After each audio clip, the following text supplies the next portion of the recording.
Le silence dans la cuisine est si dense qu'il semble vibrer contre tes tympans.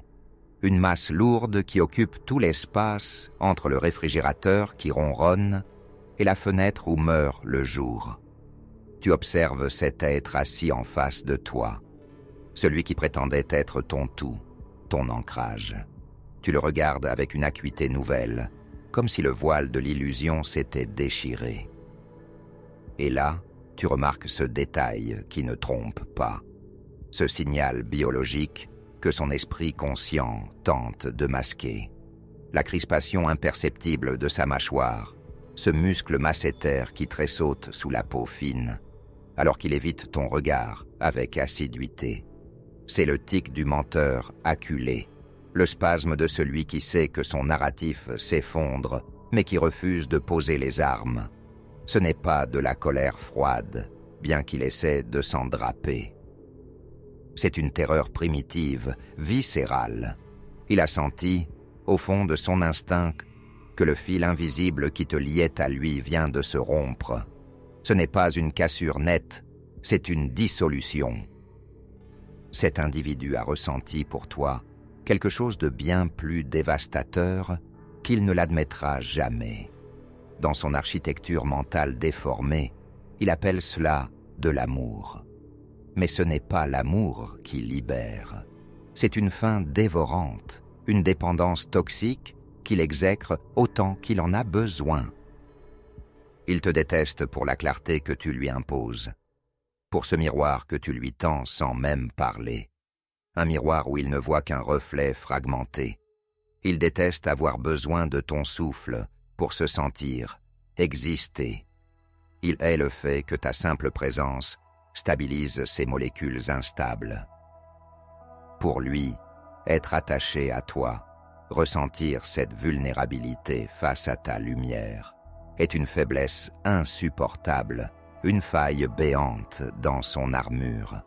Chaque fois que tu as fait preuve de bonté, chaque fois que tu as montré une compréhension profonde de ces zones d'ombre, tu n'as pas soigné sa plaie. Tu as souligné son incapacité à s'aimer lui-même.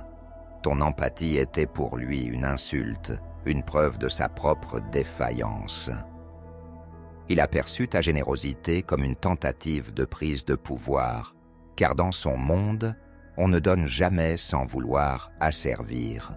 Pour étouffer ce vertige, pour faire taire cette voix intérieure qui lui hurle qu'il est en train de perdre la seule chose réelle qu'il ait jamais touchée. Il se jette dans les bras d'une proie de substitution. Regarde-la, cette ombre qu'il affiche désormais. Elle n'est pas une remplaçante. Elle est un pansement sur une plaie béante, un accessoire de théâtre destiné à te convaincre et à se convaincre lui-même que tu es interchangeable. Il l'utilise comme un bouclier contre la solitude abyssale qui le guette. Il te traite avec une cruauté calculée, espérant secrètement que tu seras celle qui portera le coup de grâce à cette relation.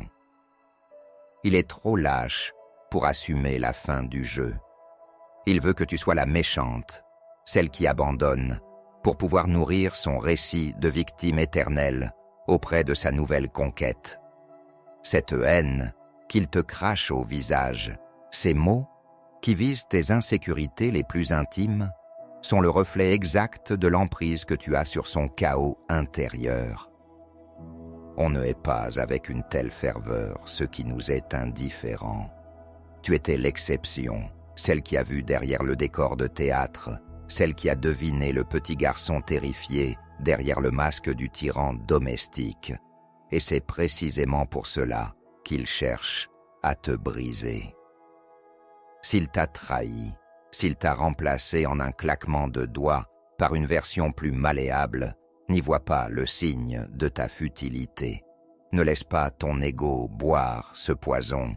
Voici la preuve absolue qu'il avait désespérément besoin de changer d'air pour ne pas se noyer dans la profondeur de ce que tu lui offrais. Tu étais un océan, et il n'avait que des poumons de grenouille. Il s'asphyxiait dans ton intelligence, il suffoquait dans ton intégrité. Imagine un homme qui a conduit une voiture de luxe, une mécanique de précision, toute sa vie. Un jour, par dépit, par peur de ne pas savoir entretenir une telle excellence, il se retrouve au volant d'une épave. Il se ment à lui-même, il pose les mains sur le volant craquelé, il sourit aux passants pour faire illusion. Il poste des photos de ses virées pour simuler une excitation qu'il ne ressent pas.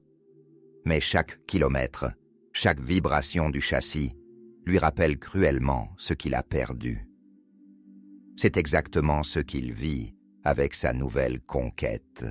Il cherche ton rire dans sa voix, ton intelligence dans ses silences, ton audace dans ses gestes, et il ne trouve que le vide, une pâle copie, un écho distordu. Rien ne possède la saveur de ton authenticité. Il est obsédé par toi, une obsession qui confine à la pathologie, un parasitage mental qu'il ne peut contrôler. Il scrute tes réseaux sociaux depuis des comptes fantômes, analysant chaque virgule, chaque photo, cherchant un signe de ta détresse pour se rassurer sur sa propre valeur. Il hante les lieux où tu pourrais te trouver, espérant un contact visuel qui lui rendrait une miette de ton attention. Cette fixation n'est pas une preuve de passion romantique, c'est le symptôme d'un parasite qui a perdu son hôte le plus fertile. Sans toi, pour refléter une image grandiose de lui-même, il s'étiole. Il a besoin de ton regard, même chargé de colère, pour se sentir solide, pour avoir l'impression d'exister dans le monde physique. Pense à ce moment précis, ce point de bascule où tu as cessé de quémander une explication qui ne viendrait jamais. Rappelle-toi ce jour où tu as posé ton téléphone avec une lassitude infinie et où tu as simplement respiré l'air frais pour la première fois depuis des mois. Quelle expression as-tu lue sur son visage, à l'instant exact où il a compris que tu ne courais plus après son ombre? C'était l'expression d'un homme qui voit le sol se dérober sous ses pieds. Un astronaute dont le cordon ombilical vient d'être sectionné en plein vide spatial. Il a réalisé que ses tactiques de manipulation, ses silences punitifs, ses chauds-froids émotionnels n'avaient plus aucune prise sur toi. Tu es devenu invisible à ces radars de prédateurs parce que tu as cessé d'émettre sur la fréquence de la peur et de la dépendance. Reprends le pouvoir par le vide. C'est ton arme la plus absolue, ton bouclier de diamant. En coupant chaque canal de communication, en bloquant chaque accès à ton intimité, tu ne fais pas que te protéger, tu l'affames. Le moindre mot de ta part, même un reproche sanglant, est une goutte de sang jetée à un requin affamé. Il se nourrit de ta réaction, il s'abreuve de ton émotion. En lui opposant le néant, tu le renvoies à sa propre vacuité, à ce désert intérieur qu'il fuit depuis toujours. Redessine tes frontières.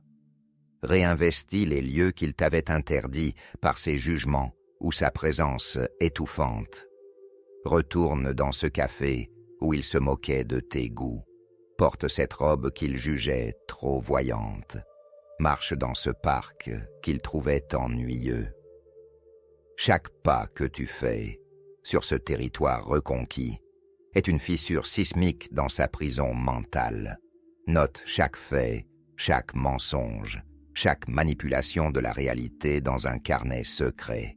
Écris-le, noir sur blanc, sans fioriture, pour que, dans les moments de faiblesse, ton esprit ne se laisse plus jamais séduire par ces projections d'avenir fictif. Relis tes propres mots sur les soirs où tu as pleuré en silence dans la salle de bain pour ne pas le réveiller, sur les fois où il a nié tes sentiments en te traitant de folle ou de trop sensible. C'est ton manuel de survie, ton antidote contre la manipulation de la réalité qu'il a pratiquée avec tant de zèle. C'est la preuve matérielle de son sabotage, la cartographie de ses mines antipersonnelles. réapproprie-toi ton corps. Il a tenté de le posséder, de le critiquer ou de l'ignorer pour mieux te contrôler, pour te faire croire que tu n'étais qu'un objet à sa disposition. Engage-toi dans un effort physique intense, sens tes muscles brûler, sens ton cœur battre la chamade sous l'effort, sens tes poumons se gonfler d'un air pur. La sueur et le mouvement sont des rituels d'exorcisme. Ils chassent les toxines émotionnelles qu'il a injectées sous ta peau pendant des années. À chaque foulée, à chaque respiration profonde, tu expulses les résidus de son mépris, les scories de son arrogance. Tu redeviens la seule souveraine de ton enveloppe charnelle, une forteresse imprenable. Sous son masque de conquérant, sous ses airs de celui qui a gagné la rupture en s'affichant avec une autre, il reste le maillon le plus fragile de la chaîne humaine. Il est une coquille vide qui a besoin de ton éclat pour ne pas disparaître dans l'obscurité de son propre néant. Il est comme un miroir qui ne peut exister que s'il y a une lumière à refléter. Toi, tu es la source de cette lumière. Tu possèdes cette capacité miraculeuse de cicatriser, de transformer ta douleur en sagesse et de te réinventer totalement. Lui, il restera éternellement prisonnier de son cercle vicieux, condamné à errer dans les mêmes couloirs sombres, répétant les mêmes schémas avec de nouveaux visages, fuyant sans cesse la confrontation avec son propre vide intérieur. Tu n'as pas perdu un partenaire, tu n'as pas échoué à sauver quelqu'un. Tu as survécu à un naufrage émotionnel de grande ampleur, une tempête qui aurait pu te briser définitivement. Regarde les débris derrière toi, non pas avec regret, mais avec le soulagement de celle qui a atteint le rivage et qui sent le sable chaud sous ses pieds.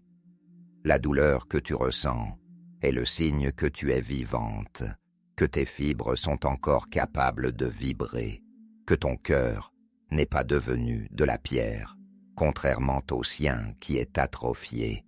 Ta douleur est une preuve de ton humanité, sa froideur est la preuve de son extinction.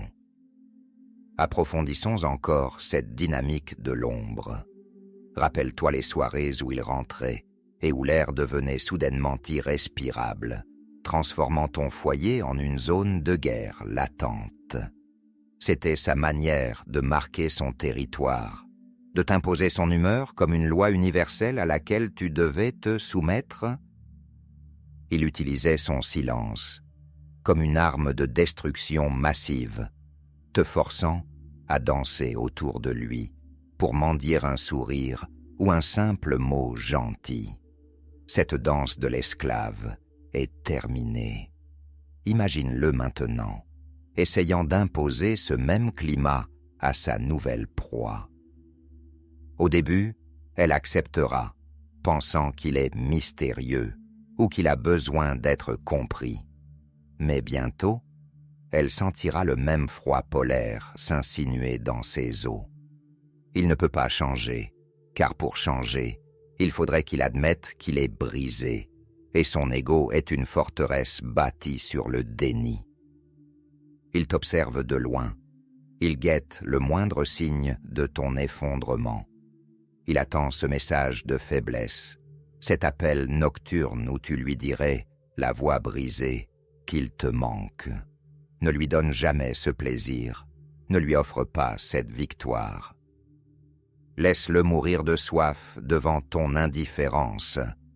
Ton silence est une réponse plus assourdissante que n'importe quel cri, plus tranchante que n'importe quelle insulte. C'est le silence de la victoire, celui de la femme qui a compris que le plus grand mépris est l'absence totale de considération. Tu ne le hais même plus. La haine demande trop d'énergie. Tu le traites comme une erreur de calcul, une variable obsolète dans l'équation magnifique de ta vie. Pense à la liberté qui t'attend, une liberté si vaste qu'elle en est presque effrayante. Cette liberté n'est pas seulement l'absence de lui, c'est la présence retrouvée de toi-même. C'est pouvoir lire un livre difficile sans qu'il ne se sente menacé par ton intellect. C'est pouvoir rire aux éclats avec tes amis sans qu'ils ne suspectent une trahison. C'est pouvoir porter ce vêtement qu'ils trouvaient trop ceci, juste pour le plaisir de te voir dans le miroir. Chaque petite décision que tu prends désormais, sans le consulter mentalement, est un acte de rébellion héroïque. Tu es en train de reconstruire une cathédrale sur des ruines fumantes, et chaque pierre que tu poses est plus solide que la précédente, car elle est posée sur le socle de la vérité. Il se peut que tu croises son chemin, ou que des amis communs te rapportent ses exploits de façade, ses voyages ou sa prétendue réussite amoureuse. Écoute ces récits, avec le détachement d'une anthropologue, observant une espèce en voie d'extinction. Il essaiera peut-être de revenir, d'utiliser la manœuvre de retour en t'envoyant un message anodin ou en feignant une détresse soudaine pour solliciter ton empathie.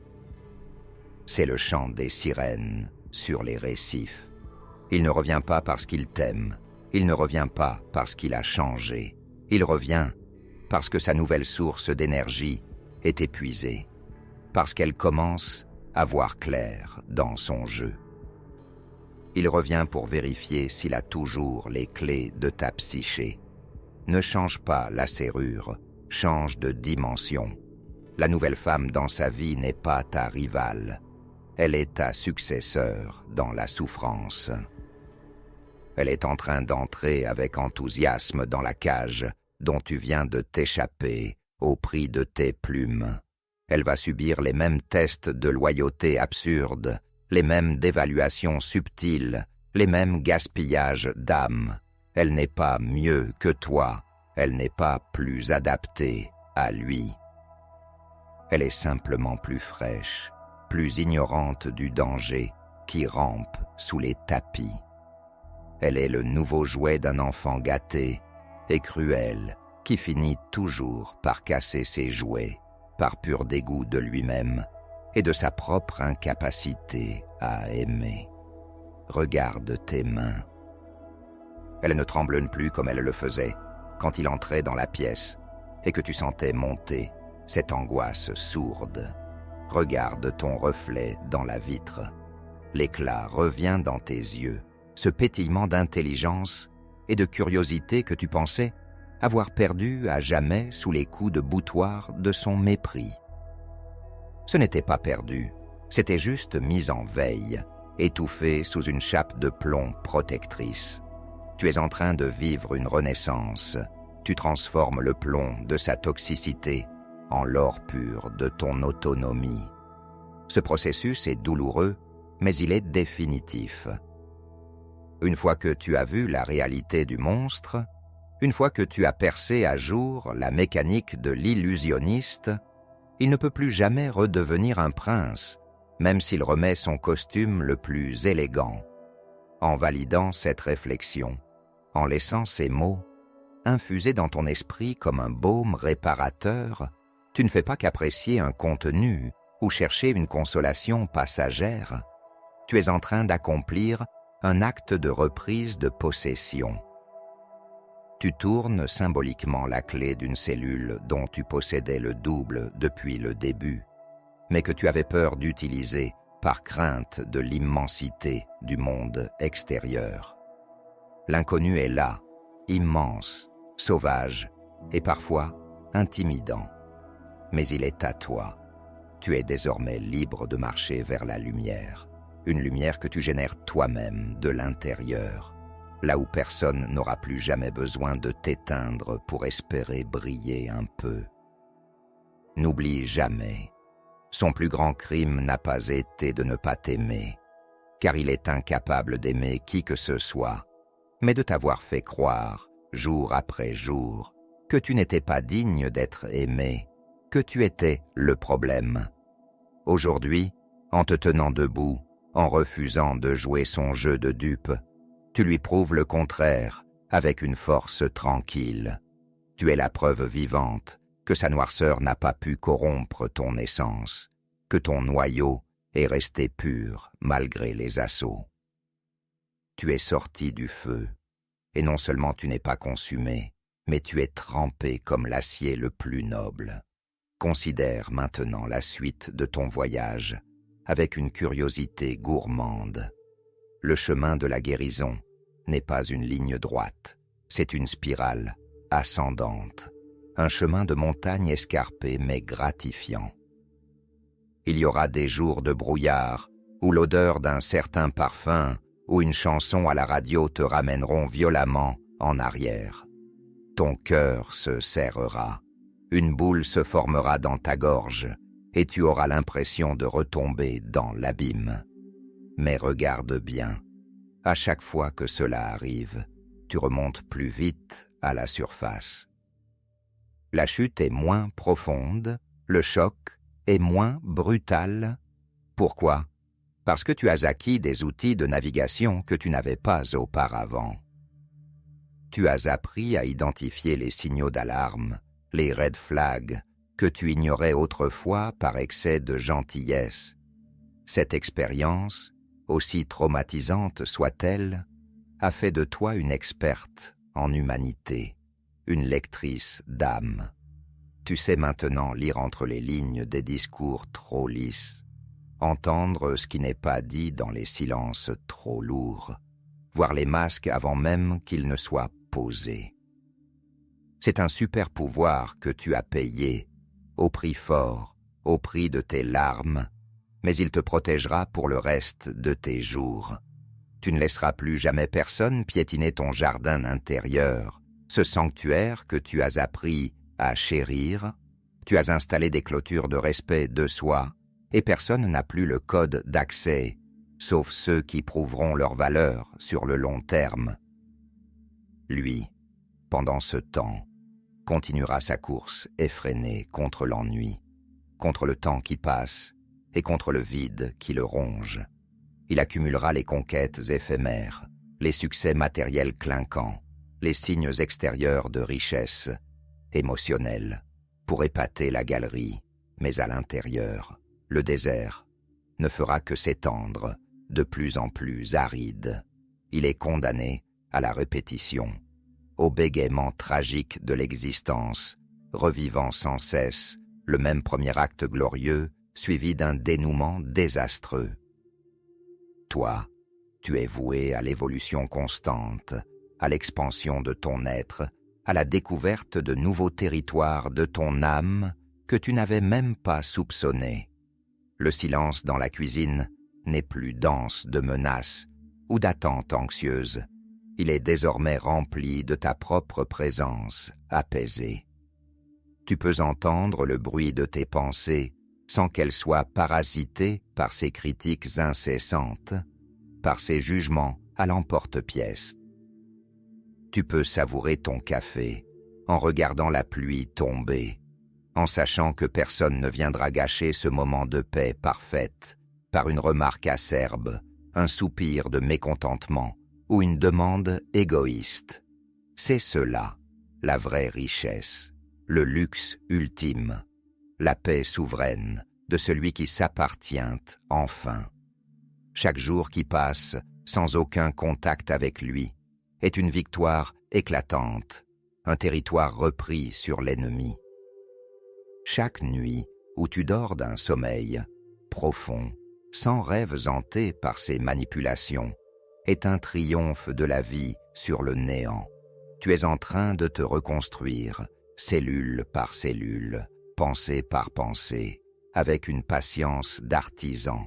Et un jour, bientôt, tu te réveilleras, tu feras tes activités habituelles et tu réaliseras avec un choc de plaisir que tu n'as pas pensé à lui de la journée. Ce jour-là, tu sauras que tu as gagné la guerre, non pas parce que tu l'as vaincu sur son terrain, mais parce que tu l'as effacé de ton paysage mental. Il n'est plus qu'une ombre lointaine et insignifiante dans le rétroviseur d'une vie qui file vers le bonheur. Tiens bon, même quand le vent souffle fort.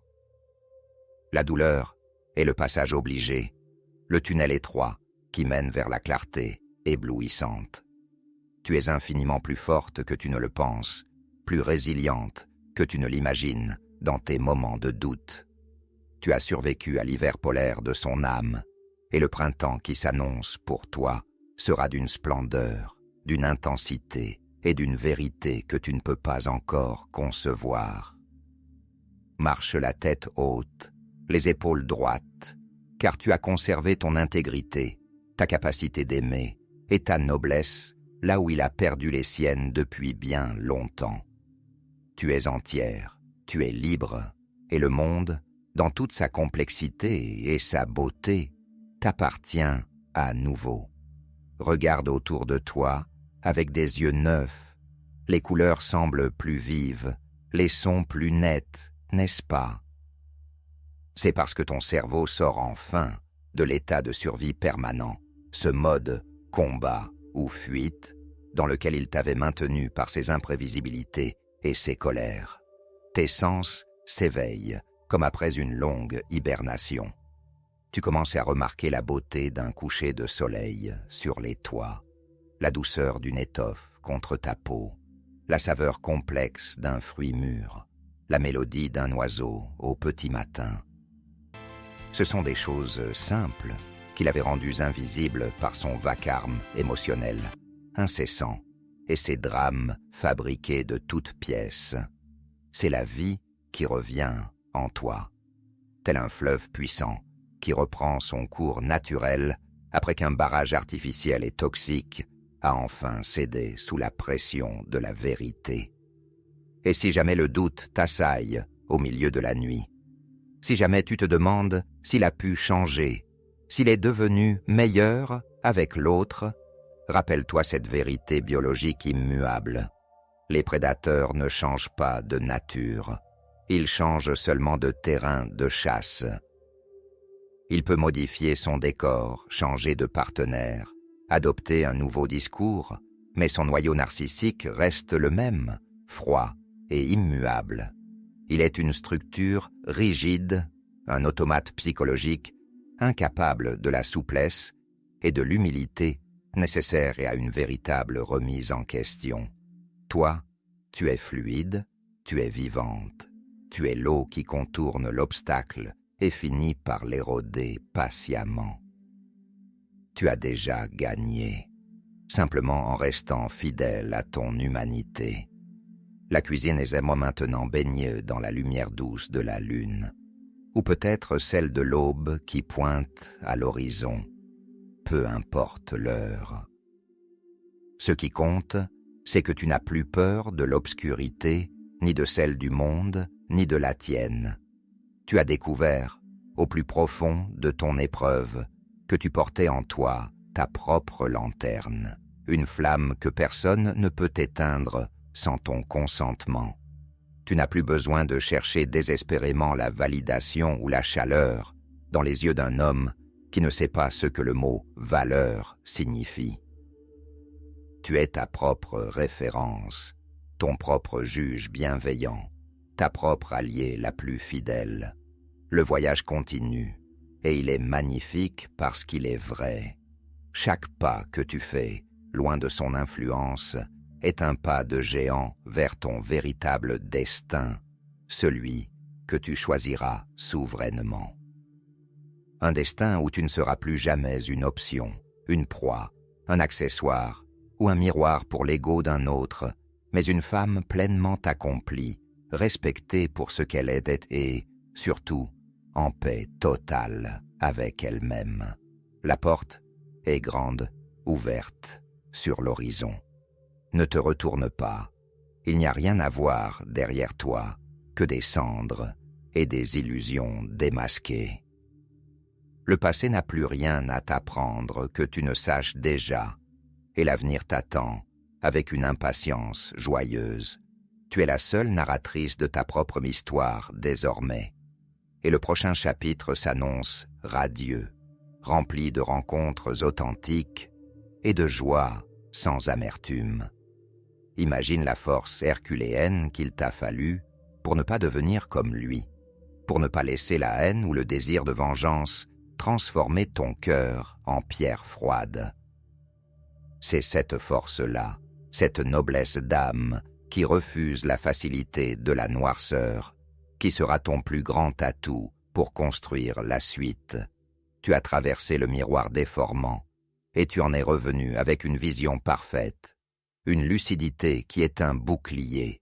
Rien ne pourra plus jamais t'aveugler de la même manière, car tu connais maintenant la grammaire du mensonge. Tu es devenu invulnérable, non pas par insensibilité, mais par une connaissance intime de ta propre valeur que personne ne pourra plus jamais ébranler. L'écho de sa voix s'estompe, devenant un bruit de fond insignifiant. Les souvenirs de ses manipulations, autrefois si douloureux, deviennent flous et lointains, comme les scènes d'un mauvais film dont on a oublié l'intrigue et les acteurs. Ce qui reste, ce qui est réel, c'est la solidité du sol sous tes pieds, la clarté de ton ciel intérieur. Tu as repris les commandes de ton existence.